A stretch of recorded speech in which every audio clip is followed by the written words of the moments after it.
Colin. Is there any requested accommodation that you know of? Because I didn't get any.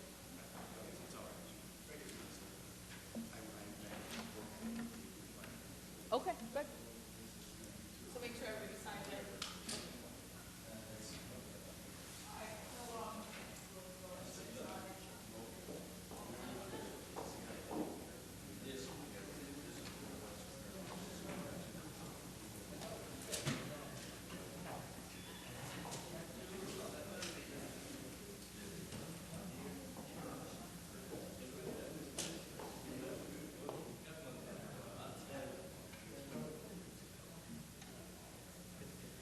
Okay, so we're taping this for live.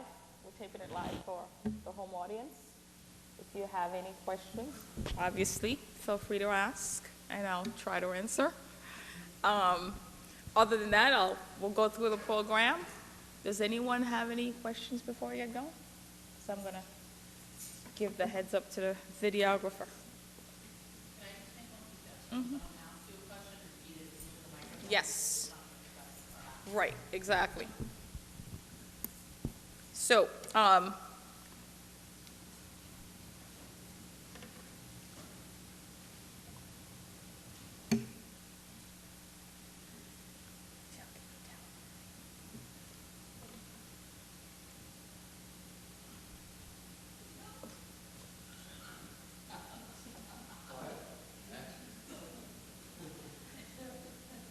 good evening and welcome everyone. This is the final public meeting on the transition plan, which is the City of Somerville's transition plan to get our deficiencies upgraded to the level that is accessible for all. On behalf of the mayor, the administration, and all my colleagues, I'd like to welcome you. And to start off, I'd like to introduce commission members who are present this evening. Colin, Emmanuel, and Charlie, could you guys please come up?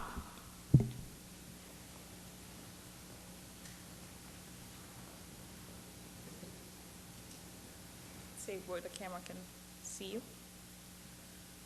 Would you like to say a few words about the work of the commission and make a plug for more members at this time? Absolutely. Why don't you come to the microphone?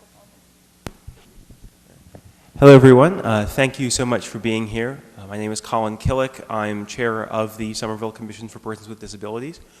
And I think what's going on tonight sort of speaks to what is great about Somerville and what is difficult about it.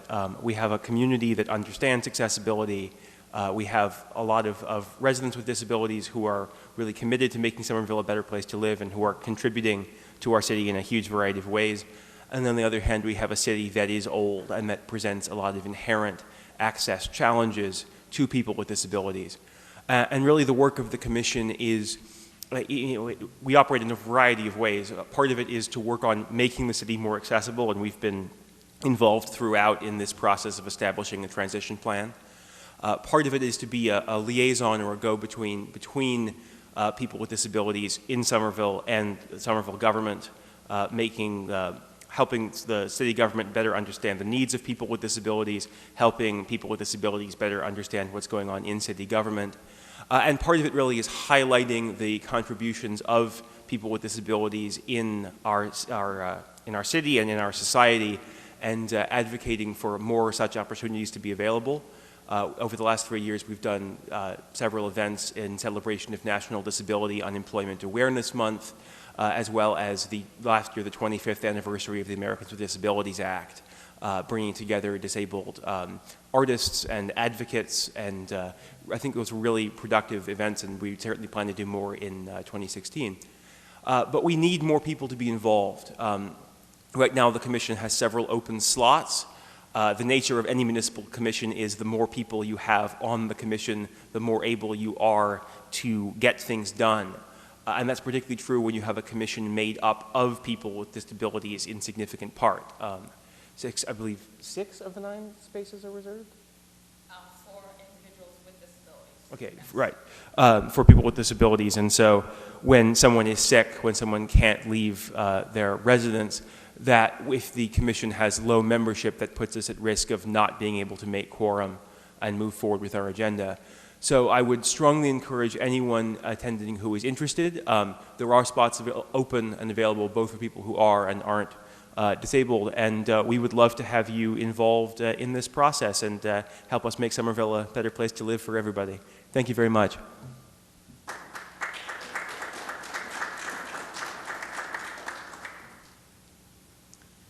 I'd like to introduce the, some of the department heads who are present this evening. And with us is the Chief of Fire, Captain Carter from the Police Department, Nick Salerno, who's the head of elections, Brian Bishop, who is Veterans Director, John Long, who's the City Clerk, Doug Kress, who's the head of HHS, of which I am part, Glenn Ferdman, who's the Director of Libraries, Suzanne Renfret, who's the Director of Traffic and Parking, Jill Lathan, the Director of Recreation, Stan Cody, DPW, of whom I'm very familiar, having worked with them from day one, David Shapiro, also from the legal department with whom I've worked from day one, Brad Rawson, who's the head of transportation and infrastructure, and Nancy Batchy, my able supervisor, who's the director of human services, Charlie Quigley, who's the head of engineering, and who has a lot to do with the success of this plan, as does Stan and the rest of you guys. And my colleague, who's been working with me from the engineering firm of Fay, Spofford, and Thorndike, Bill Scarpati, and the assistant director of engineering, Brian Manter. And I'm Betsy Allen. I'm the ADA coordinator for the city. And in that capacity, I ensure that the city complies with all laws related to disability and all regulations. As you know, the ADA is a federal mandate, which is enforced by the Justice Department, which the Congress put the Justice Department pretty much at the center of enforcing this law because it is a civil rights statute. As such, people have the right of equal access. And so I want to, before I go even further, I want to take a moment to really thank an individual who from day one has shown me the lay of the land, and to keep the metaphor going, has shown me where the bumps are in the road and where the traffic lights, the bright red traffic stops are, and that's Stan Cody. I couldn't have gotten this far without his assistance and his guidance. So thank you, Stan. And the other person who's from day one has literally given me a home and shown me how things work in the city. I wouldn't have been able to know anything. When I first came, I was a department of one. Doug took me to my office, actually. But Cindy is the person who really, from the first day, has really been a mentor, has a Stan, and really shown me what to do. I had no municipality experience whatsoever, so I relied on them to make sure I didn't trip up along the way. So two other individuals. I don't see Rob King, but he was the person who started this endeavor. He hired the engineering firm of FST. He also got the ball rolling with the Institute for Human-Centered Design. These two firms looked at the city from top to bottom and came up with a list of deficiencies, which is the basis and the foundation for the plan that we're going to be talking about. And so I want to thank Rob. The other person who ensured that I never got into any sort of trouble, legal or otherwise, is David Shapiro. And from day one, he made sure that I knew what to do and I stayed out of trouble. So thank you, David.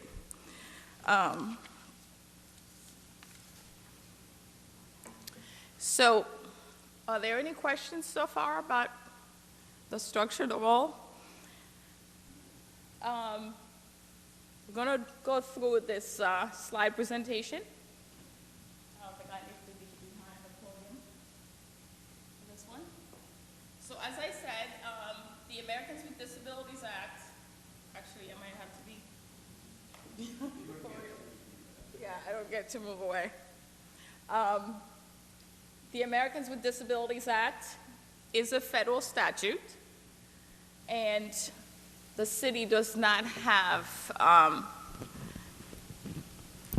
basically a way out. We need to have a transition plan that's mandated by the regulations, and we need to tell the public how we intend to improve our infrastructure so that everyone in the city, regardless of disability, has access to our programs, our buildings, our services. You all have an agenda in front of you, so that's pretty much the way we're going to be proceeding this evening. We've covered the introductions, and now we're at the slide presentation.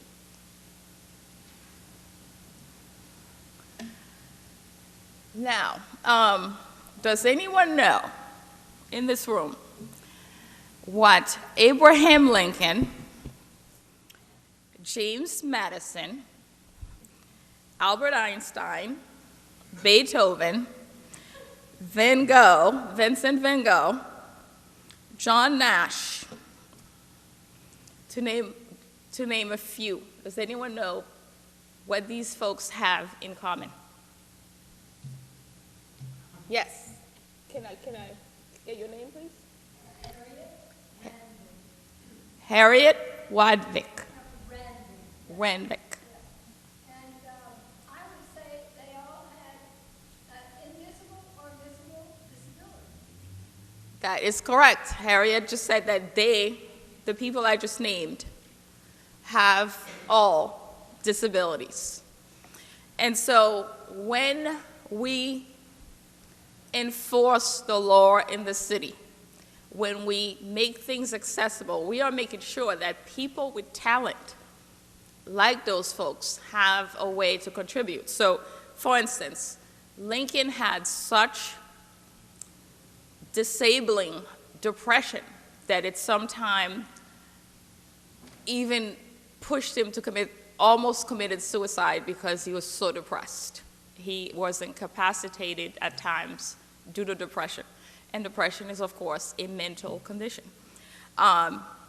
James Madison, who drafted the Bill of Rights and is considered the father of the Constitution, had epilepsy, which is also a disabling condition.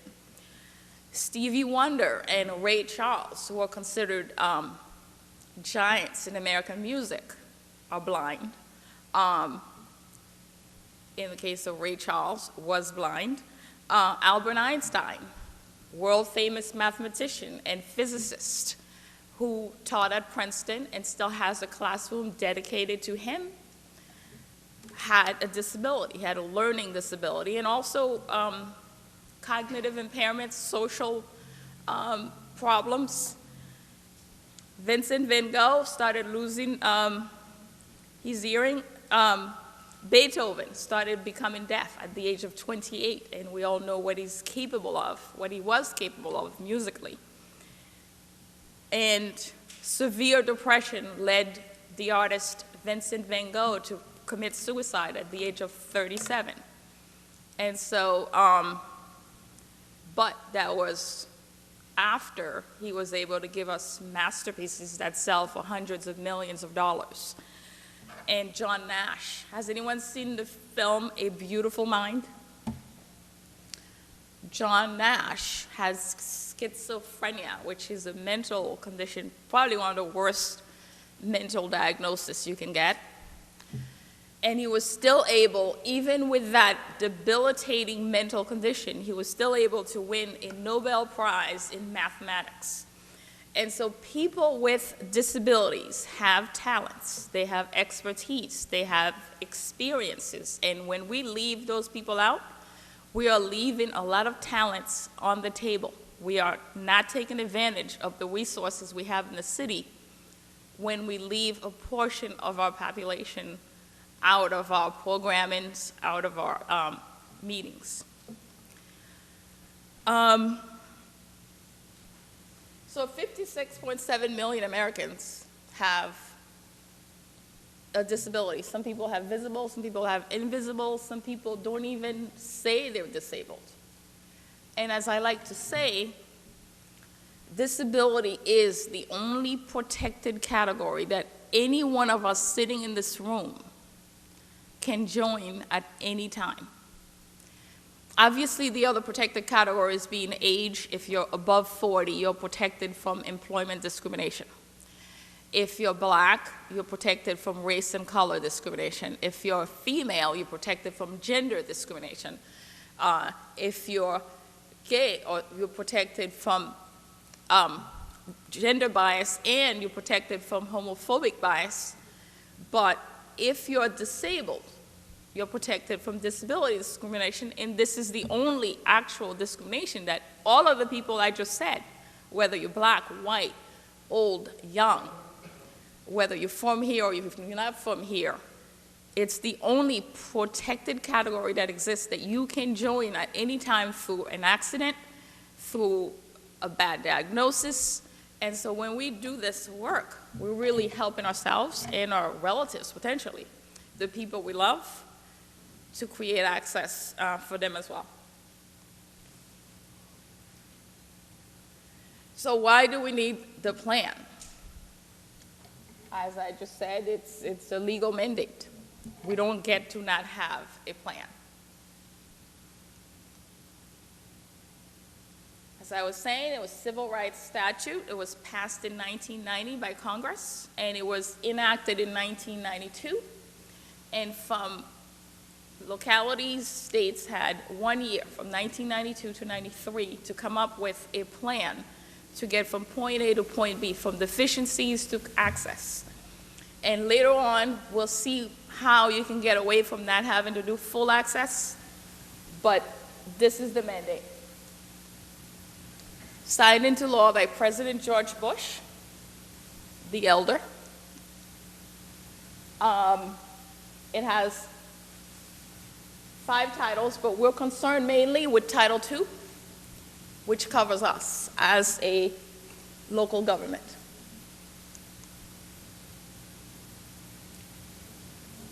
Title II applies to every single thing the city does. There are no areas of our city administration that is not covered by Title II.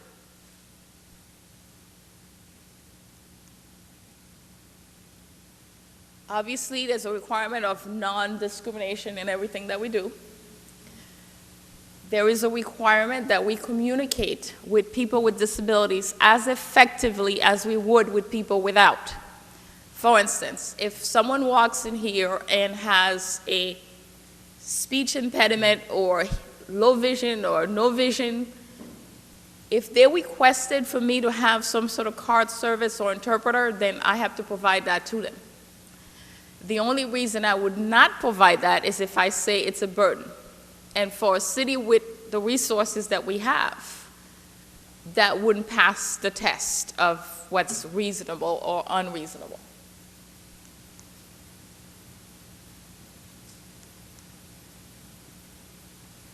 Okay, there are 3 ways you can have the status of being disabled or having the status of someone with a disability. The first one is obvious, a physical or mental impairment that limits one or more of your major life activities. And so, if you break your leg, you're in a wheelchair, that's a physical impairment. If you've got schizophrenia, that's a mental impairment. And so most people can pretty much pass the first prong of the disability test. The second way you can be considered disabled is having a record of an impairment. Does anyone know what that would be? Glenn? Your medical record, exactly. Just say someone had cancer, really bad diagnosis, and you were doing well in your job, but when you came back from your period of recuperating at home, your boss doesn't see you in the same way anymore. Your boss puts you on a low track as opposed to a fast track towards achieving what you thought all along you were going to achieve. Your boss is using your record of having had cancer possibly against you. So in the second prong of disability, it's not the person with the problem, it's potentially the actor who's taking the action. So the third is almost the same, being regarded as having a disability. Congress wanted that third prong to cover individuals with AIDS. When this was passed, there was an epidemic of AIDS in this country, and people with the HIV status were being shunned. They couldn't find employment, they couldn't find housing, they were being seen as disabled even though HIV status alone is not a disability. You could live for years with a status and not be disabling, but that didn't stop certain people from acting as though these people were dead already. So Congress made sure to cover them with the third prong.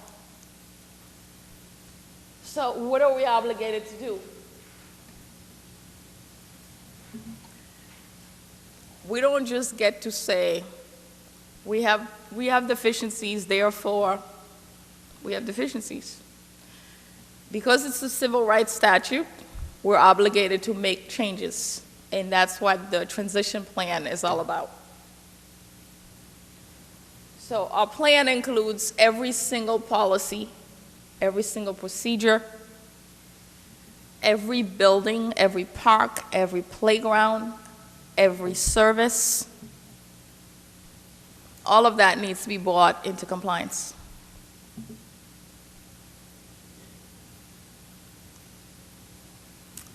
Application of it is to every single staff person, every single resident, every single person doing business in the city. As far as staff goes, staff's entitled to a reasonable accommodation for their disability if they ask. Management does not have the right to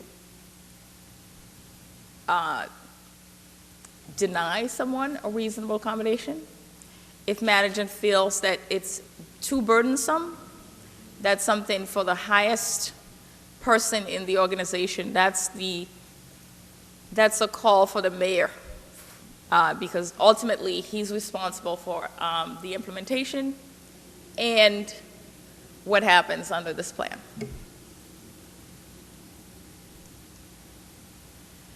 So the city's leadership. About, I would say 3.5 years ago, I went to an event where the mayor was speaking. I didn't know anything about him at that point. And I was just really, really impressed. It was like Wowsville, like wow. A politician with passion for helping people. And I said, well, if I get an opportunity to work for this administration, I definitely want to take it. Obviously, I got that opportunity and I'm here. But the spirit of inclusion, the spirit of bringing people in, I found in his speech that that's what his administration is all about. And so he's also lucky to have the Board of Aldermen. And we've been very fortunate. I've been very fortunate to have their cooperation and their encouragement for everything I'm trying to do. And the staff, what can I say about the staff? I have worked for the federal government, I've worked for the state government, I have never been around a more dedicated group of people, and I say that with all sincerity. Every time I ask for something, people always find a way to get it for me. Everyone here cares about the job that they do, and it really starts at the top. We really feel in the city that we're more in the spirit of a tapestry or puzzle where we try to fit everyone in, as opposed to a chess game where the object is to knock off your opponent. We try to find room. And so that's what I found when I came. And as I said, it is just start with the mandate that we get from the boss that this is the way we need to conduct ourselves. So, getting to like the nitty-gritty of this slide presentation, in 2013, 2014, as I said, Rob King hired FST and IHCD, and they looked at the city from top to bottom and came up with a list of deficiencies. That top to bottom review is mandated by law, and it's called a self-evaluation.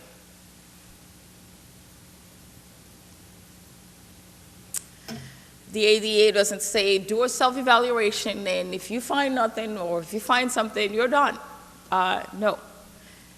Because this is, again, a civil rights statute, we cannot sit on those deficiencies. We need to do something about them. And the law mandates that we do a transition plan. And part of the planning process for the plan is to have the public weigh in on the best ways to go about improving our infrastructure.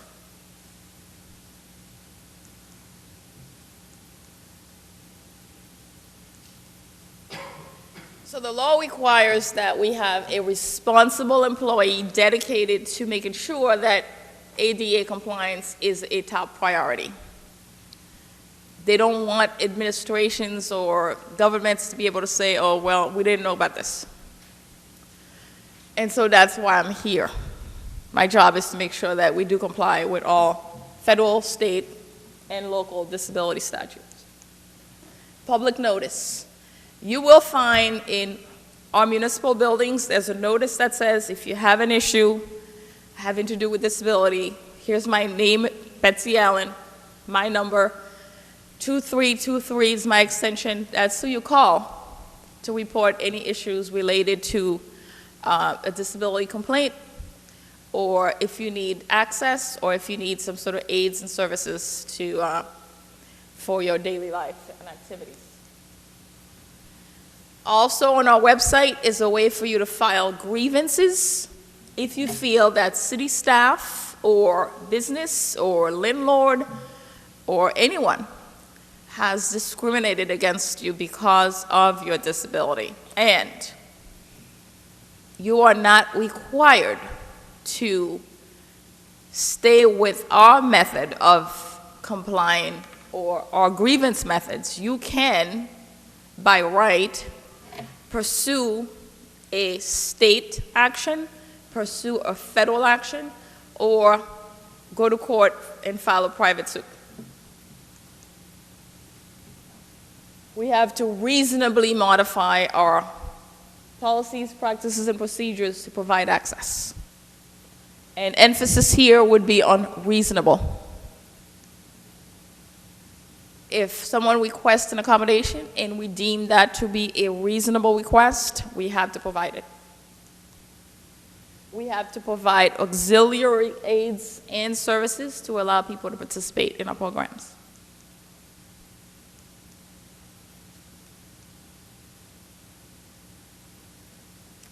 All right, so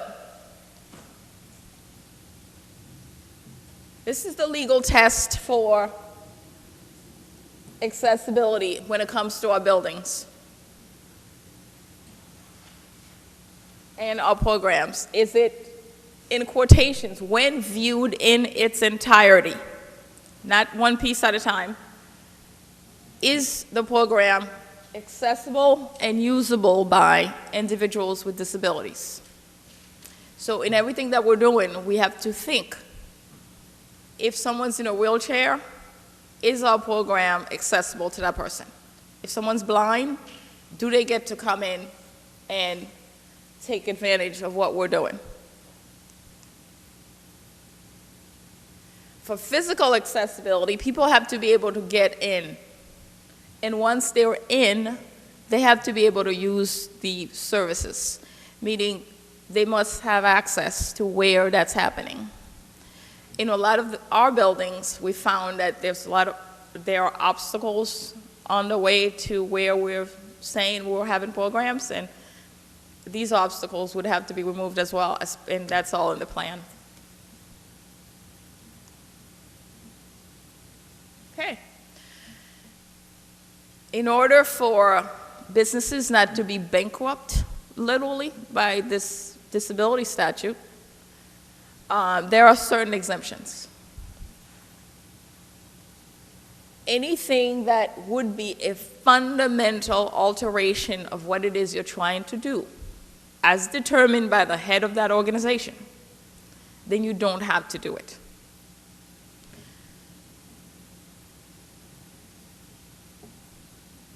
So as I said, in this case, the mayor would make that determination that it's undue burden.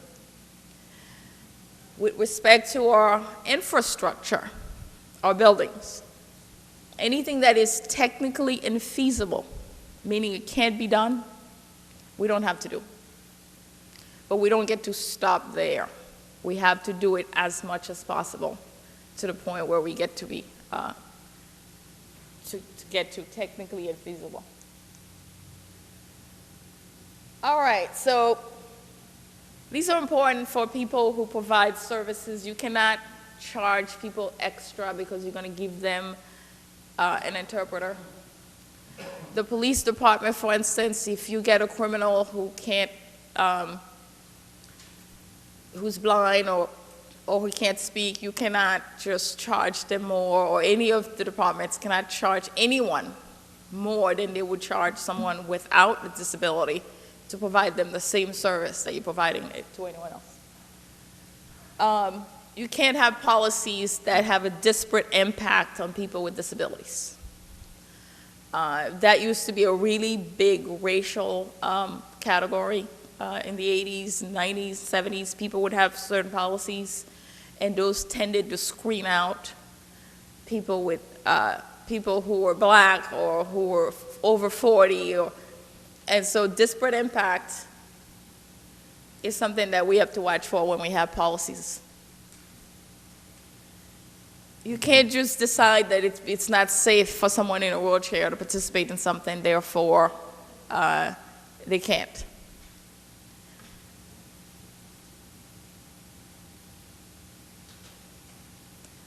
And this is important because City of New York is right now fighting it. Well, they can't fight it. They just got a judgment, several $1 million from the from the Justice Department, over the fact that their kids with disabilities are being segregated into a really bad school, and that happens all over the city.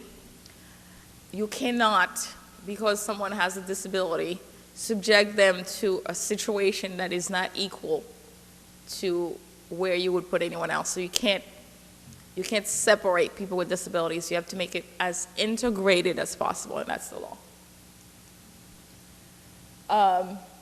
As I said, you have to communicate as effectively.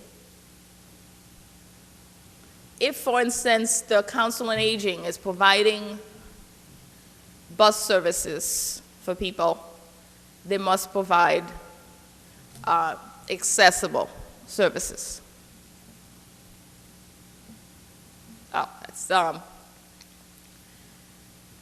Per policy in the transition plan, it is against city policy to refer anyone to programs that are not accessible and that discriminate against people with disabilities. And we can't award contracts for the same reason to people we know will be discriminating against people with disabilities. It's a big one. In the past, we had certain meetings in certain buildings, and those buildings were not accessible. And so city policy is that you cannot have a meeting in a place that is not accessible to someone in a wheelchair. So that's the standard. If the person cannot get in, then you can't have it there. You need to have it somewhere else. And in your flyers, in all our flyers, we have to announce that the place is accessible, you can get in, and if you need aids and services in order to participate, we will provide that for you free of charge.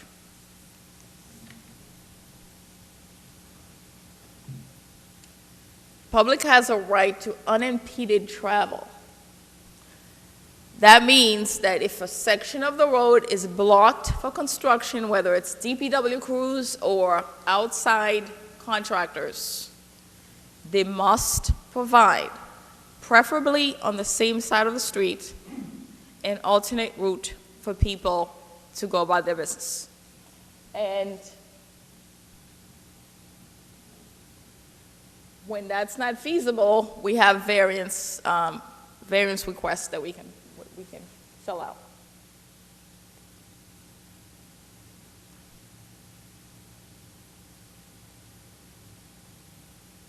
This really concerns the Director of Engineering.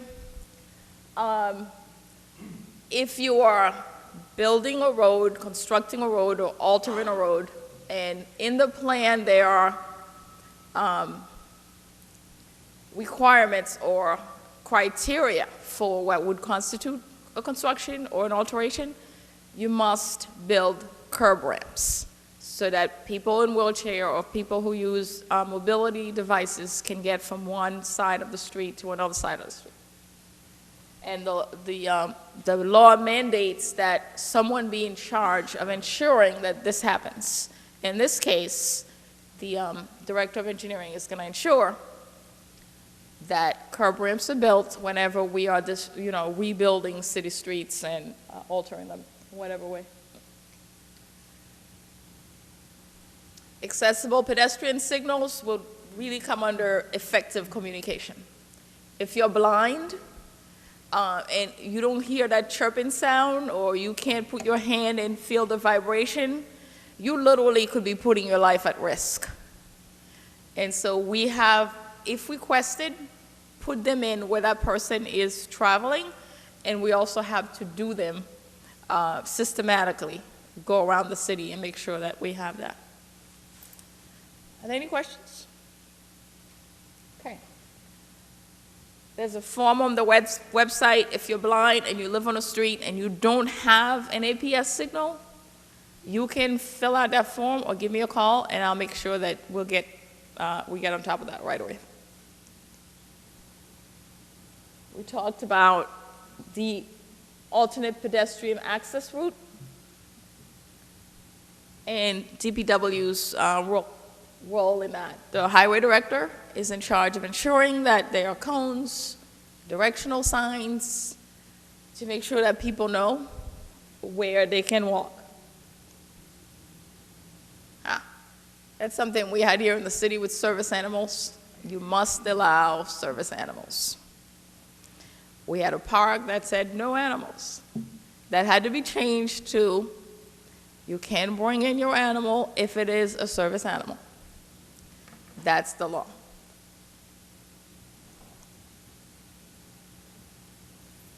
Service dogs, same thing. They're allowed if it's part of someone, if someone needs that to function. These are examples of people with blind and low vision and why they would need their service animals. Epilepsy dog,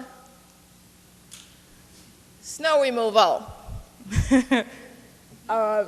We have a policy called clean and lean. If you don't shovel your sidewalks for a certain number of days, the city will do it for you. DPW will take care of it, and you will be charged the cost of us having to clean your sidewalks. That goes to the right of unimpeded travel.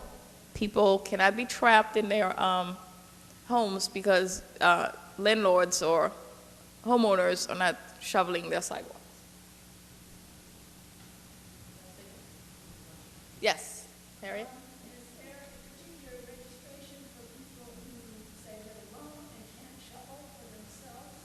I know I've called the Council on Aging, but they said they try their best to match people up, but it isn't always possible. Do you know how that works? Yes, the Council on Aging has a group of teenagers, high school students, that they pair with seniors or anyone who needs that service. Have you not been able to have someone help you? Mostly I've borrowed and had neighbors or found other people, but I was wondering if it wouldn't behoove the city, because I did once get fined several years ago. Yeah, I had to go all the way down to DPW to get it lifted, so that was kind of fun. I know. So, it's just not that everyone wants to be registered on the map, but it just might be a good option. Yeah, I think that might be something that the Director of Health and Human Services might look to maybe enlarge that program. I know City of Boston is having the same issues. It's kind of unfair, really, for someone with a disability if that's your home and you don't have the funds. A lot of people with disabilities are living on their SSI benefits, and they don't have the funds to really pay someone to shovel, and they really can't go out either, and that's an issue. And we'll be looking at that to see what we can do, okay?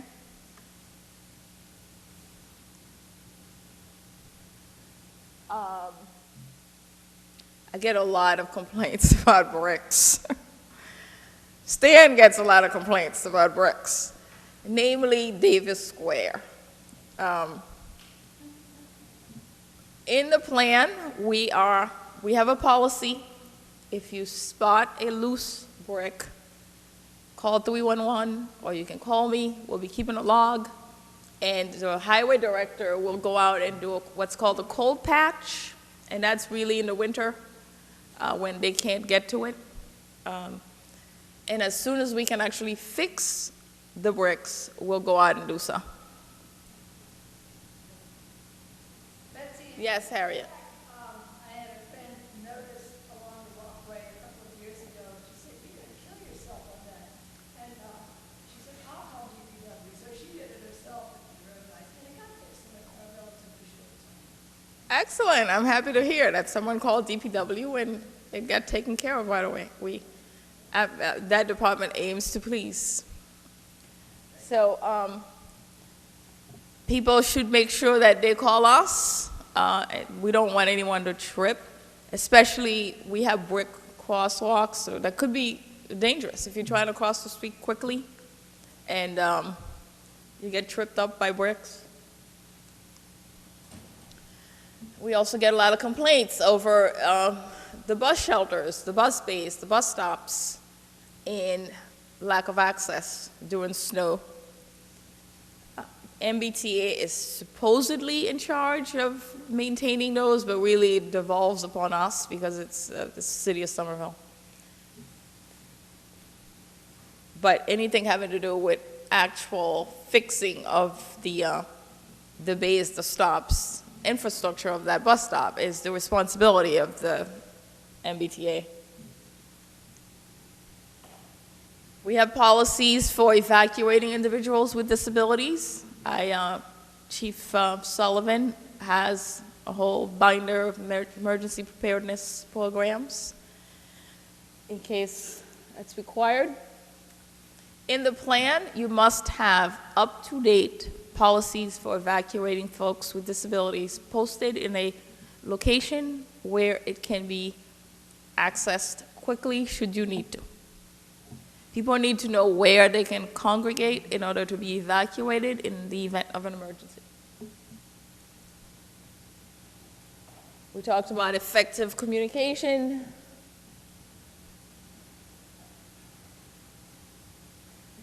How it needs to be as effective as with others.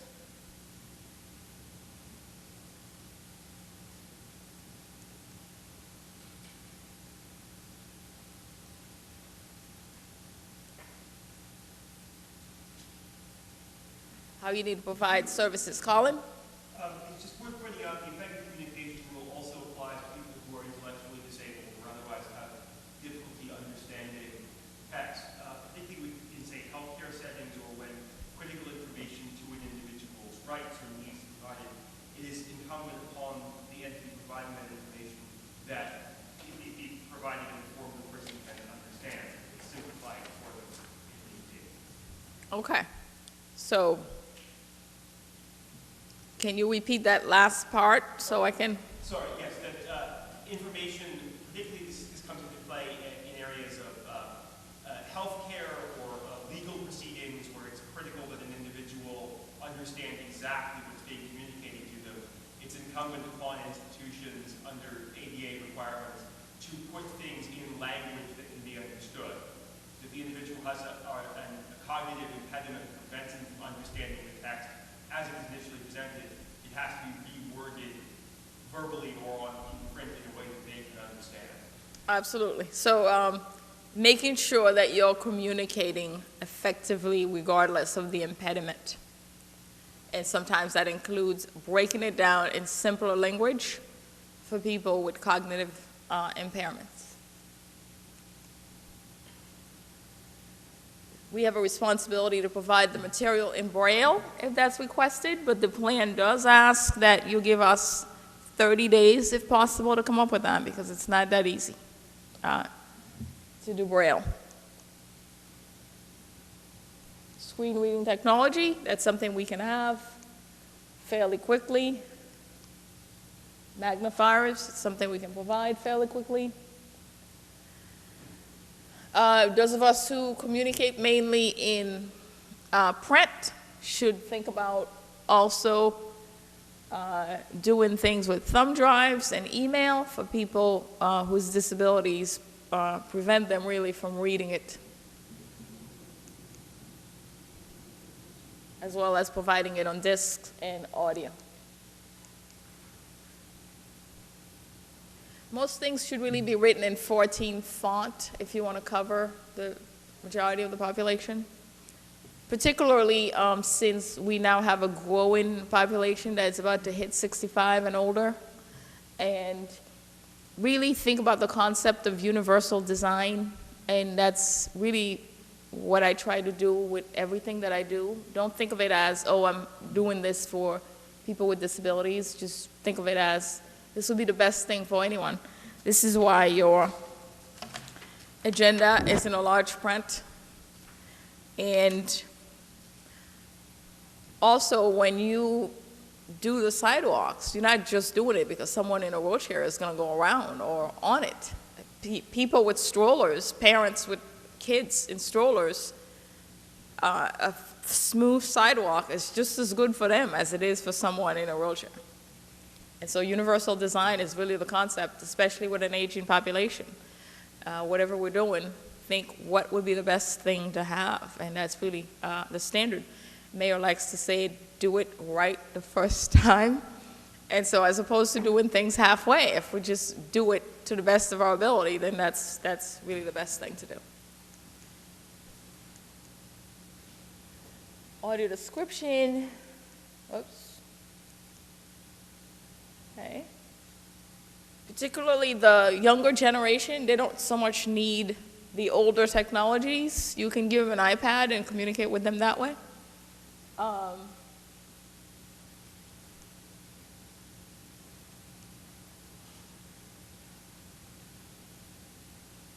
This is something I'm going to get for our meeting rooms. It amplifies sounds so that if you have a hearing impairment or if you can't hear well, all our meetings will be provided with devices. This is called closed captioning. Law requires that we provide that also if requested. In the plan, they have to give us a few days of advance notice. If we're about to have a video, they request it, then we need to do it. CART is something that I've provided when requested.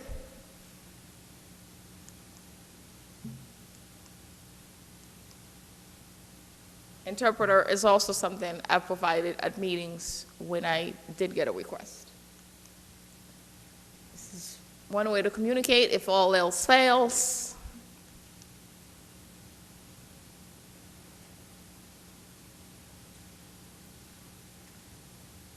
Another way. Okay. Accessibility also extends to our website.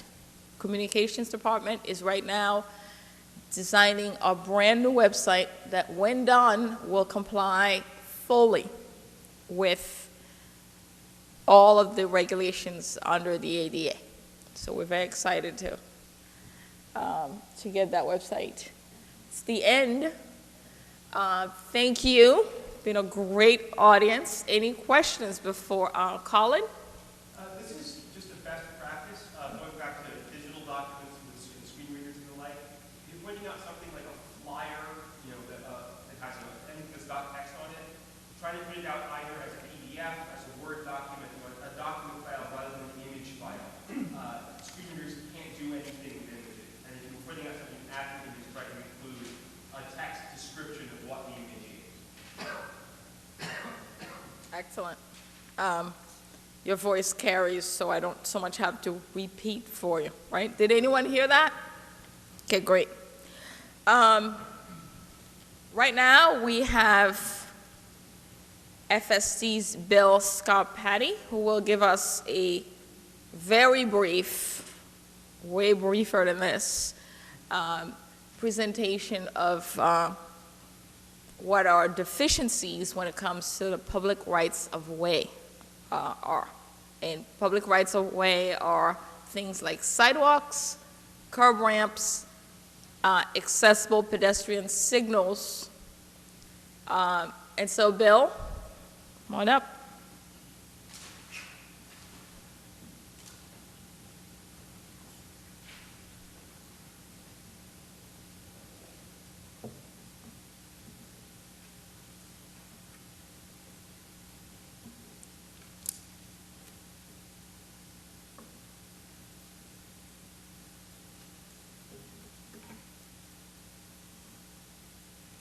And so while he's getting that going,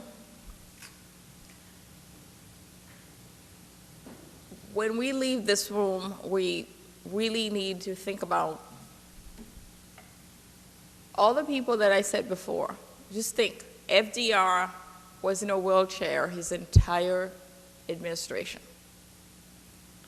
And everyone agrees that he was not only a beloved president, he was a very, very effective president.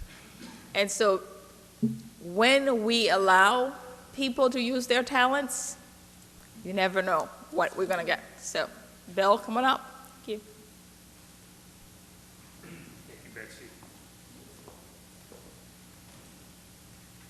Good evening, everyone. Again, my name is Bill Scarpati. I'm with Bay Spofford and Thorndike. We're actually now Stantec Consultant Services, just for the record. We were bought out. You can see the logo down at the lower right there. So I've been responsible as an asset management specialist for this project, been working closely with Commissioner of Public Works and Betsy over the last 2 years, pulling together this program to really help guide the city into accessible infrastructure. And one of the first things we did is we did a complete assessment.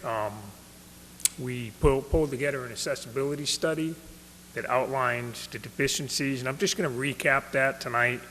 I'm going to keep this short. The second thing is I want to identify the city's financial commitment to this issue, which was a really important step in the process.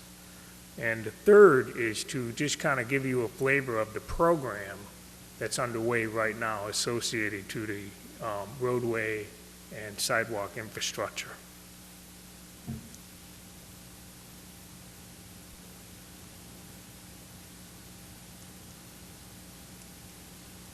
Gotta just figure this out now.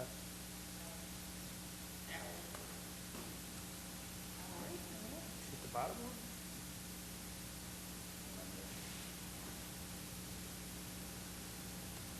have a way of, Oh, it's probably not set up for my PowerPoint. That's fine, just go ahead and hit it.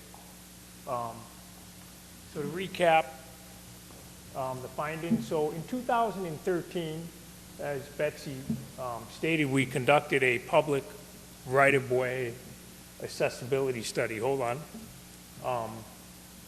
That included a detailed citywide assessment of the ramps, the sidewalks, and accessible pedestrian signals.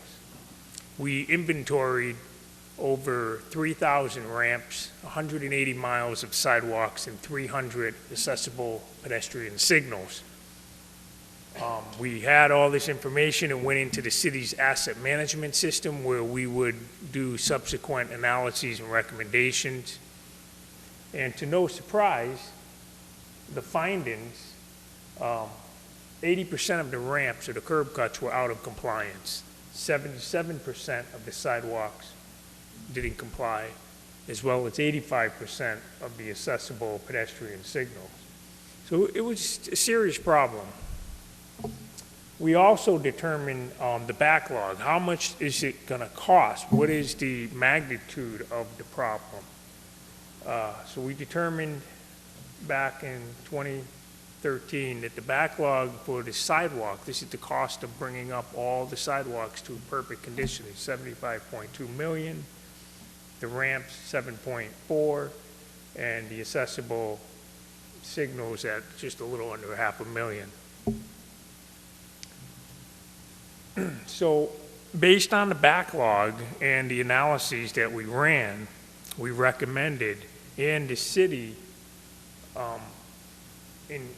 voted on and accepted our recommendation of $2.3 million annually to be spent just on sidewalks, curb cuts, and accessible infrastructure. This bar chart came out of one of our reports. It just shows the seriousness of the problem. There's an $83 million backlog if you add up just the accessibility infrastructure. And this one also has the pavements just to show the relationship to the road cost. So currently underway, we for FY 2016, we have a $4.2 million program. And this is just one of many programs. This is the primary program to address accessibility. As part of this, we're going to be spending $1.5 million on the pavements. This is going to allow to resurface 1.8 miles of roadways. Sidewalks, we've got $2 million, which will address sidewalk reconstruction of about 4.2 miles, and then $600,000 going towards the curb cuts. And it's really a fun, two things we're trying to do is to bring all the ramps or curb cuts up in compliance that are associated along those resurfacing limits where we're altering the road. But also we're going through and doing 100 citywide priority location ramps that were identified in the study as critical areas, and not to mention the constituent requests that are coming in through Betsy Allen's office. And then lastly, $100,000 going towards accessible pedestrian signal upgrades at key intersections that were also identified in the report. Could I ask you one question, sir? Yes, you may. My name is Harriet Randy, and my question is this. I don't think it's ADA required, but has there been any consideration given to designing French drains into the bottom of the curb cuts so they don't fill up with water and then ice? I'm just curious. Obviously, that's another expense, but the point is, they're really not very accessible or useful unless they're drained. And I think we would really be progressive if we managed to put that in without it having to be enforced by the ADA. I agree. I'm going to turn that question over to Charlie Quigley, who's the city engineer. Any ramp that's installed that has a tunnel condition does not comply with the ADA building regulations. So if that happens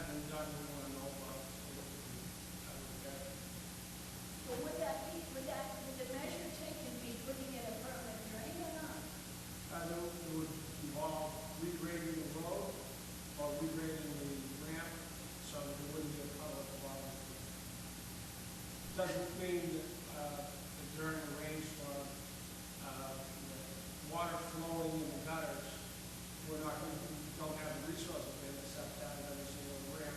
But there should not, when the rain event stops, there shouldn't be any tunnels at the bottom of the ramp. Or in a ramp. And I'm sure you're fully aware that that's probably true of almost 100% of grants, right? That's what we strive for, and if you're aware of any, that isn't the case, let us know, please. Buena Vista and Region Road, where I live. We'll write that down. Just for starters. I'll let you know. Yeah, ramps are a challenge to construct, especially if you're trying to do an isolated location. It certainly is a lot easier when you're going in and reconstructing the whole intersection to get that grading correct. So here is a map of the plan. It's color-coded based on the type of work and the years associated to the work. Most of the blue and the green have already been completed.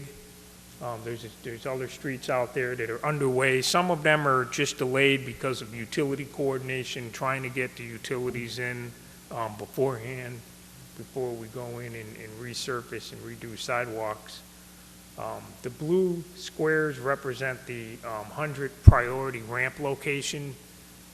So you can see a cluster of them. That means we're going to the intersection to address all corners of that intersection. The orange dots represent where the APS signal upgrades would be occurring. Future policies beyond into 2016, I think Betsy did a great job of outlining what those policies are, so I'm not going to spend a lot of time here, but the city is certainly committed to spending $2.3 million annually over the next 10 years to address the backlog. Hopefully within 5 years to eliminate the ramp backlog and then take some of that funding and divert it towards the sidewalk reconstruction.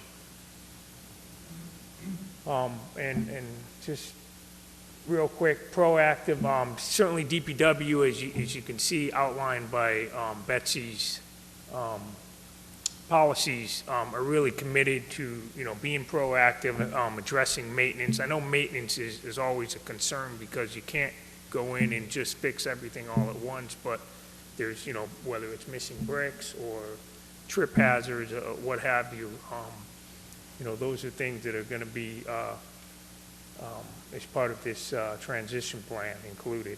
And we're going, obviously this is all going to affect the city's walkability score, and the universal design that Betsy mentioned is critical to kind of look at the big picture when we are designing for future projects. And with that, I'm done. Thank you.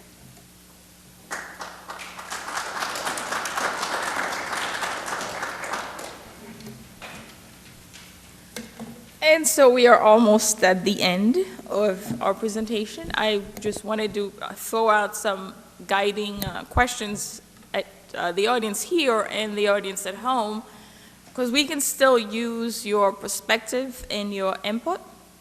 So the first one is, what do you believe are the most pressing accessibility issues that city residents face? The second question is, what specific ADA/accessibility/access issues would you like the city to tackle in the next year? And the third, if the city can do one thing to make life easier for individuals with disabilities, what, in your opinion, would that be? And so we want people to think about ways of helping us. This is your city.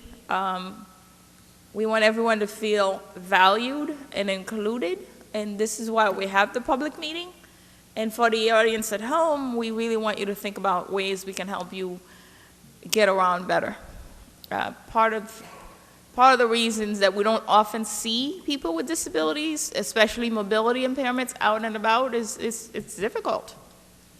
And so our job is to knock down barriers to ensure that we get to utilize everybody's talents, everybody's expertise, and we're a stronger city when that's the case. And I want to thank you all for coming. On behalf of the mayor, the Board of Aldermen, my colleagues, the administration, the entire city, thank you for attending the public meeting. Thank you very much.